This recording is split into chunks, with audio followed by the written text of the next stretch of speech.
Good morning Davao, good morning Mindanao, good morning North, South, East, and West. This is Gilbert Lopez Martije Cacho for the headlines. Weather forecast. The easterlies will be the dominant weather system to affect the country throughout the outlook period. Local news.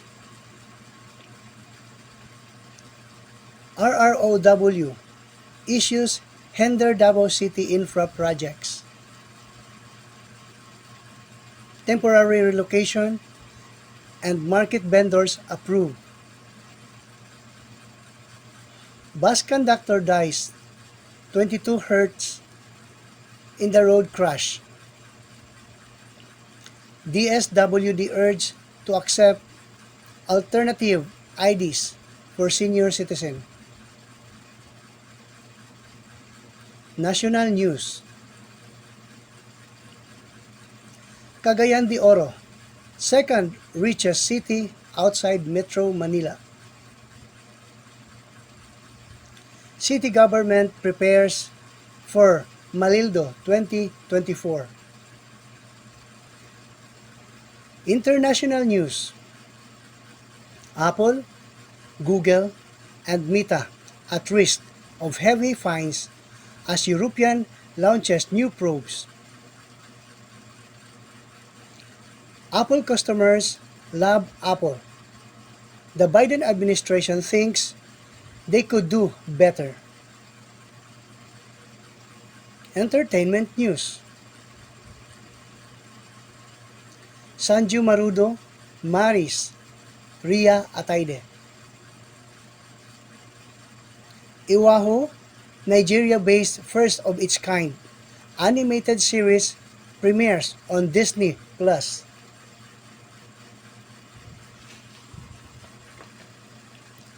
Sports news. CJ Perez shows why he's a PBA Finals MVP with winning mentality during Bacolod. All-Star Game former NBA All-Star Joakim Noah on growing the game in Africa. Features.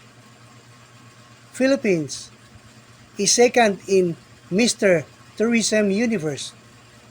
Taiwan bags crown. Mexico's controversial new super highway. For the side story, let's watch. For the trivia, do you know that Davao City is known for its strict smoking ban?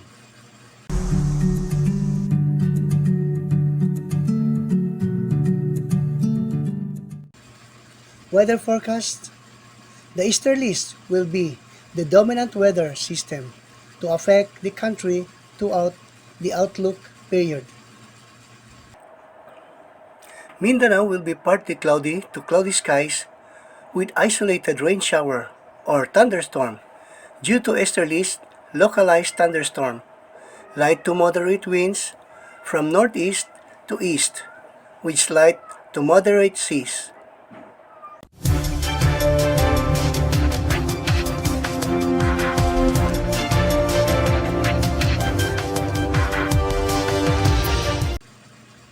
For the local news,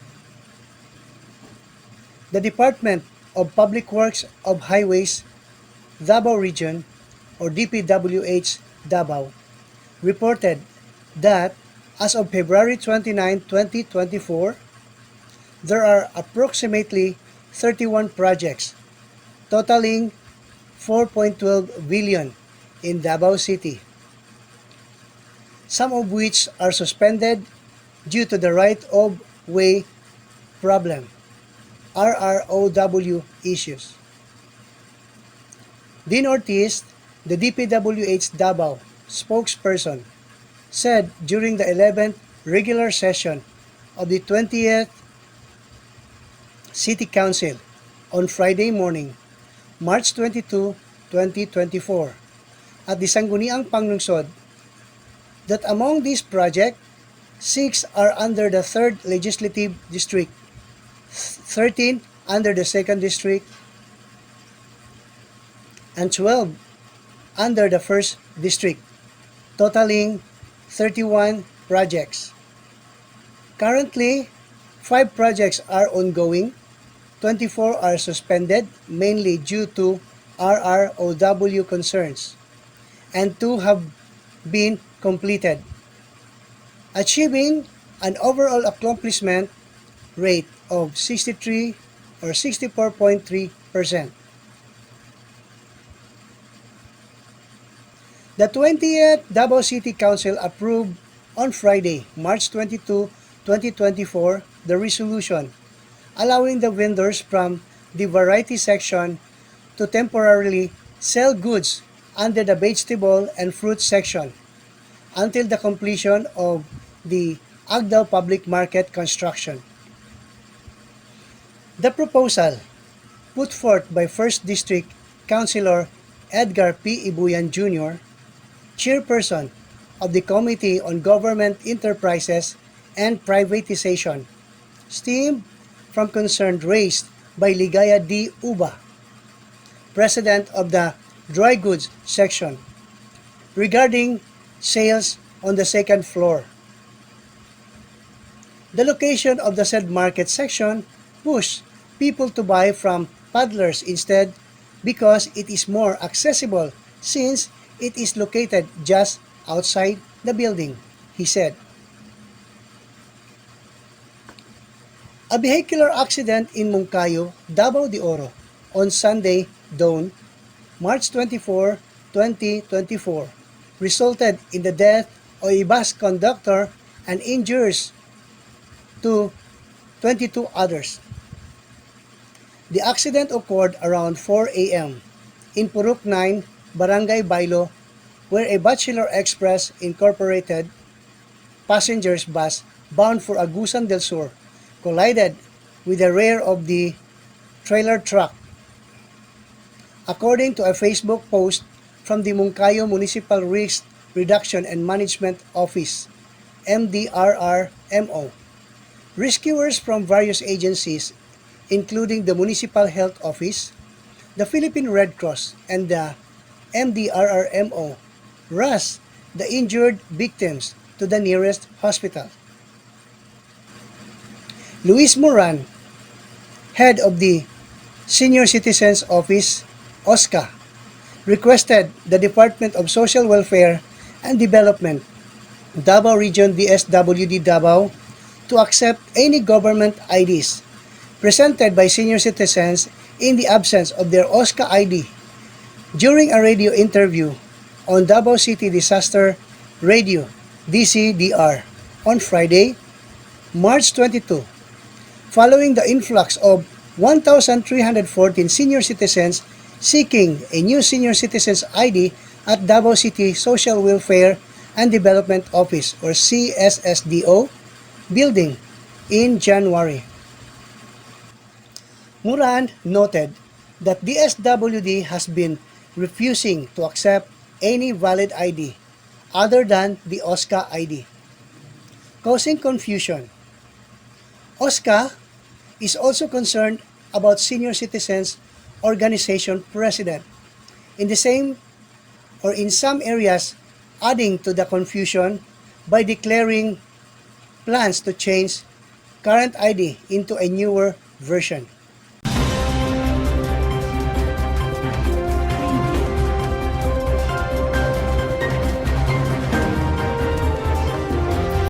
Cagayan de Oro's per capita gross domestic product GDP reached 343,936 in 2022, making the city the second richest outside Metro Manila. This is based on the data on the Provincial Product Accounts (PPA) of the Philippine Statistic Authority (PSA), released on March 18, 2024. Per capita GDP measures the growth of the economy per person in a particular area. It gauges how wealthy or poor an area is. City of San Fernando, a week ahead of the national or nationwide observance of Holy Week from March 24 to March 31, the city government of San Fernando has started preparation for Malildo 24. In this capital city, thousands of tourists and faithful joins the observance of Malildo, the Holy Week, which is highlighted by the Visita Iglesia on March 28, Maundy, Thursday, and the reenactment of the crucifixion rites in the three sites on March 29, Good Friday. City Public Order and Safety Coordinating Office, CPO-SCO, Head Louie Clemente said that a joint team already conducted a joint initial inspection of major transport terminals in the city. Upon Mayor Vilma Caluag's directives to ensure the safety and security of the public during the observance of Semana Santa.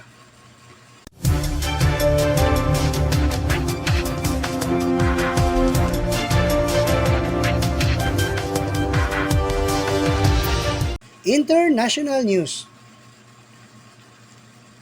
The European Union has launched investigation in Apple, Google, and Facebook parent Meta on suspension that they are failing to comply with a new landmark European law designed to promote competition in digital services.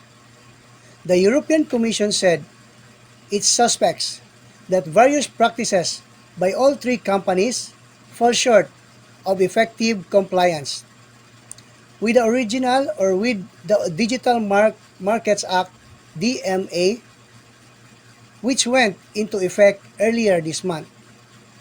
If the probe finds a lack of full compliance, they could face heavy fines, said European Commissioner Thierry Breton.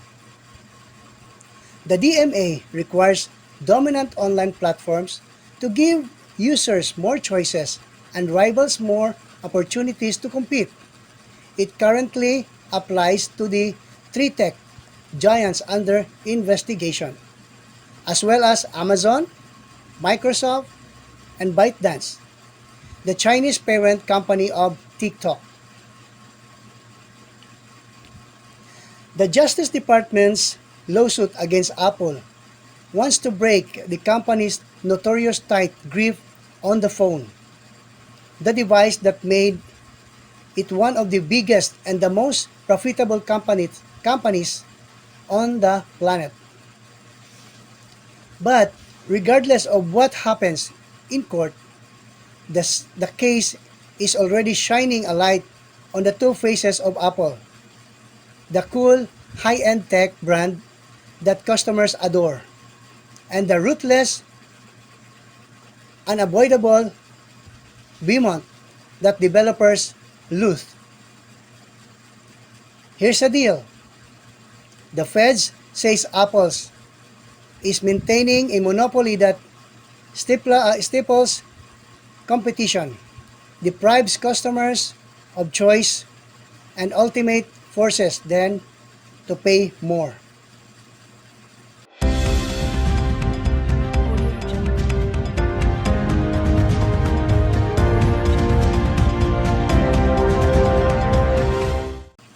Entertainment news. Actor Sanju Marudo has tied the knot with actress Rhea Atayde. Marudo announced this in a post on Facebook and Instagram Monday, March 25, 2024, with photos of their wedding. Marudu captions the post with these numbers: 03-23-24, apparently referring to their wedding date. He also greeted Ataide a happy birthday and called her wife. Ataide's birthday was on March 23. Iwaho, Nigeria-based first of its kind animated series, premieres on Disney Plus. After nearly 5 years of tireless work, the animation team at Kugale Media is finally seeing its comic book series, Iwaho, come to life in a big way, and now audiences around the world can join in. The animated series is a coming-of-age story set in a futuristic Lagos, Nigeria. The show was picked up by Walt Disney Animation Studio in 2020, which called it a first-of-its-kind collaboration with a Pan-African entertainment company. All 6 episodes are new or are now available to stream on Disney Plus. Hamid Ibrahim, CEO of Kugali, co-founder the company in 2017 with 2 friends, Tulo Uluwufuyeko and Ulufukayo Siki Adiola. He says the team began working on Iwaho 2 years later as part of the company's mission to share high-quality African story with the world.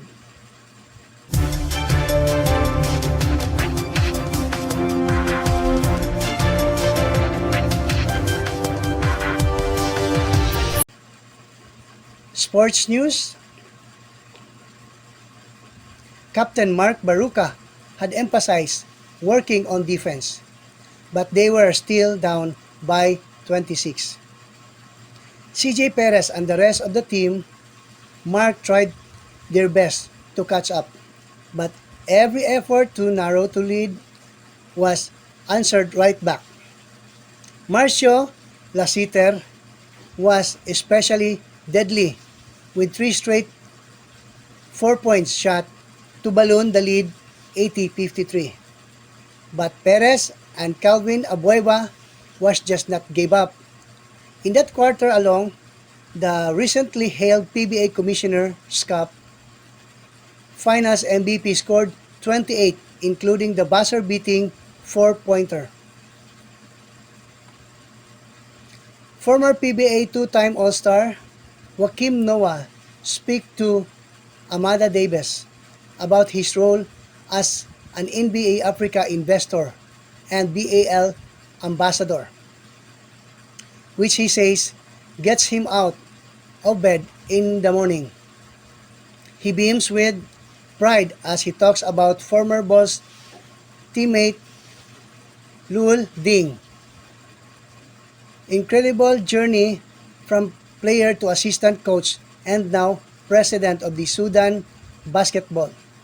Noah also speaks to South Sudan meteoric race from the youngest nation to clinching the sole Africa men's Paris Olympic qualifier spot.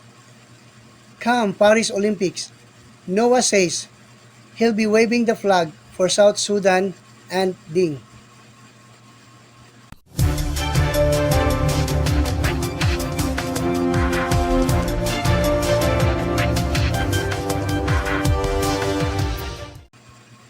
For the features, Philippines is the second in Mr. Tourism Universe. Taiwan bags the crown. Cebu's Lars Kent Dosans, who represented the Philippines in Mr. Universe Tourism, was the first runner-up in the pageant's 2024 edition. The finals was held at the Bali Nusa Dua Theater in Bali, Indonesia. Dosans predecessors Eric Leonard Bizer from the Philippines turned his crown over to Taiwan's Chuen Yu Chin, who was also best in national costume and best in swimwear. Dawson's, who wore a Harley Ridas ensemble, was best in formal wear. The second runner-up, India's Chitrakanan Sain Taudam, was most photogenic. Dawson earned the right to represent the Philippines after winning Ginoong Pilipinas 2023.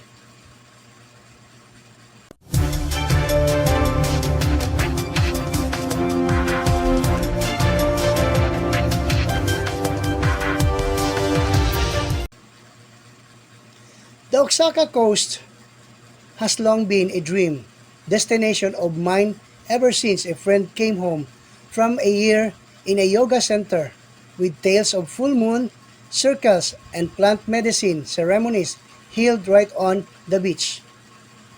Last December, after living in Oaxaca City, the capital of the eponymous state, for 5 months, I finally made it up this beautiful Pacific coastline to which waves Pumas, Playa Zipolite, Mexico's only official nude beach. Admire the sun set on the sea, Cape that's said to be home, and buried Aztec treasure, and try neo-shamanic healing in the Bohemian town of Mazunte. But getting there was no easy feature. Oaxaca, peaceful, fragile, and largely undeveloped coast, sheltered by the Sierra Madre del Sur mountains, and was, at the time, reached by a famous vomit, including mountain road with endless hairpin turns from Oaxaca City. For the side stories, let's watch.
Davao City is famous for its strict smoking ban.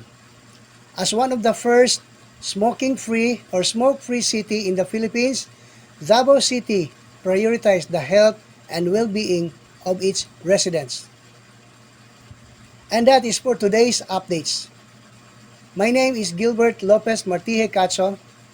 Thank you for watching. Please like, share, subscribe, and click the bell button for the updates of Pinoy Rob News Channel. Thank you.